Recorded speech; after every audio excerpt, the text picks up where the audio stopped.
حمد حمد ایسی نظم کو کہتے ہیں جس میں خدا تعالیٰ کی شان، بزرگی اور عظمت کو بیان کیا جاتا ہے۔ حمد کا لفظ اللہ تعالیٰ کے لیے مخصوص ہے، جبکہ ثنا کا لفظ انسان کے لیے ہے۔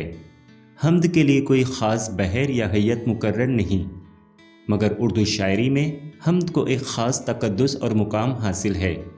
ماضی کے بیشتر شعراء جب بھی اپنا دیوان تیار کرتے تھے تو اس کا آغاز حمد سے کرتے تھے۔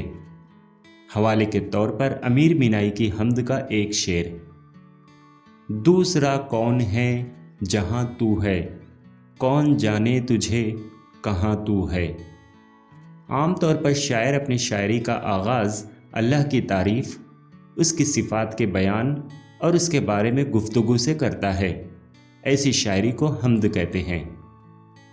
8ویں تا 12ویں جماعت کے طلباء کو اگر امتحان میں حمد کی تعریف لکھنے کو کہا جائے تو طلباء اس تعریف کو لکھیں گے: حمد کی تعریف، وہ نظم جس میں رب کائنات کی تعریف و ثنا بیان کی جاتی ہے اسے حمد کہتے ہیں۔